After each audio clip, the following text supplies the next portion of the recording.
जय श्री कृष्ण सा। आप सभी का मेरे चैनल पर स्वागत है। आइए सुनते हैं भाद्र कृष्ण गणेश चतुर्थी व्रत कथा। राजा नल की कथा। पार्वती जी ने गणेश जी से पूछा कि हे पुत्र, भादो कृष्ण चतुर्थी को संकट नाशक चतुर्थी कहा गया है, अतः उस दिन का व्रत किस प्रकार किया जाता है, मुझसे कहिए। गणेश जी ने कहा, हे माता, भादो कृष्ण चतुर्थी सब संकटों की नाशक, विविध फलदायक एवं संपूर्ण सिद्धियों को देने वाली है।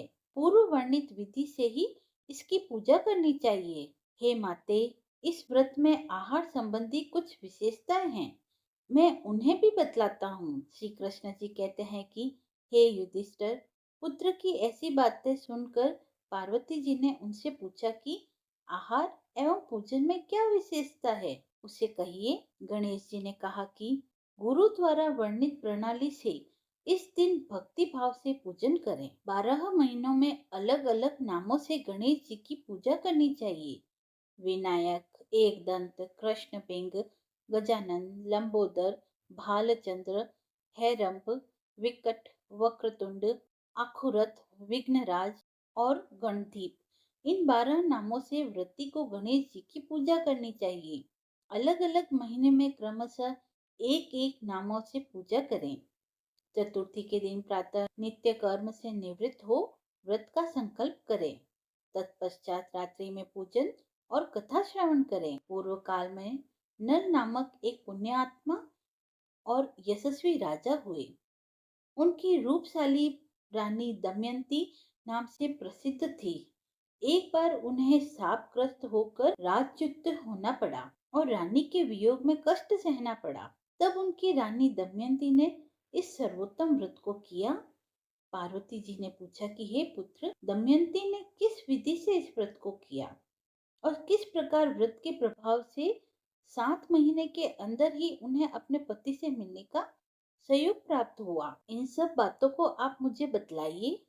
श्री कृष्ण जी ने कहा कि हे युधिष्ठिर, पार्वती जी के ऐसा पूछने पर बुद्धि के भंडार गणेश जी ने जैसा उत्तर दिया उसे मैं कह रहा हूँ, आप सुनिए। श्री कृष्ण जी कहते हैं कि हे माता, राजा नल को बड़ी बड़ी आपदाओं का सामना करना पड़ा। हाथी खाने से हाथी और घुड़सवार से घोड़ों का अपहरण हो गया। डाकुओं ने राजकोष लूट लिया।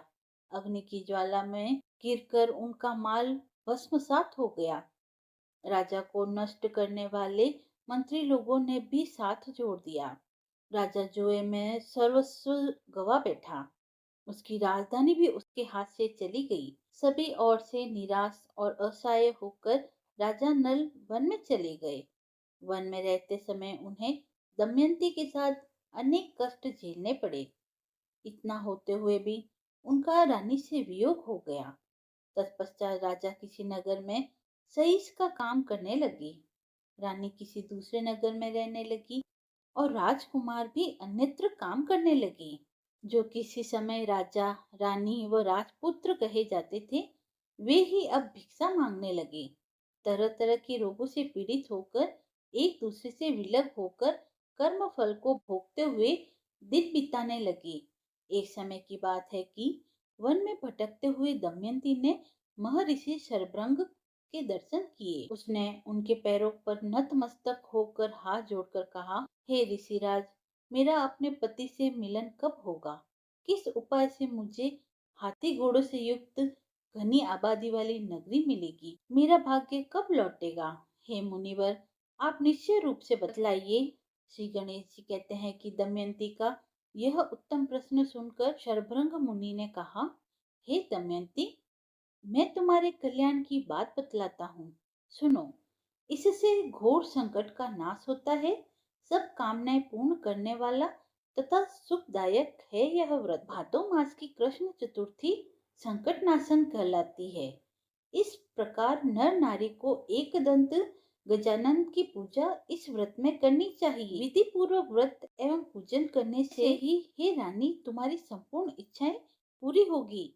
7 महीने के अंदर ही तुम्हारा पति से मिलन होगा। यह बात मैं निश्चय पूर्वक कहता हूँ। कहते हैं, सरभृंग मुनि का ऐसा आदेश पाकर दमयंती ने भादों की संकट नाशिनी चतुर्थी व्रत प्रारंभ किया और तभी से बराबर प्रतिमा गणेश जी का पूजन करने लगी। साथ ही महीने में हे राजन, इस उत्तम व्रत को करने से उसे पति, राज्य, पुत्र और पूर्वकालीन वैभव प्राप्त हो गया। श्री कृष्ण जी कहते हैं कि हे प्रतापुत्र युधिष्ठिर, इसी प्रकार इस व्रत को करने से आपको भी राज्य की प्राप्ति होगी और आपके सभी शत्रुओं का नाश होगा, यह निश्चय है।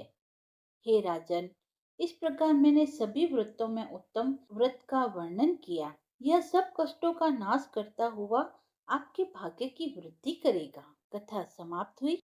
यदि आपको वीडियो पसंद आया हो तो आप मेरे चैनल को लाइक, शेयर एंड सब्सक्राइब करें। धन्यवाद।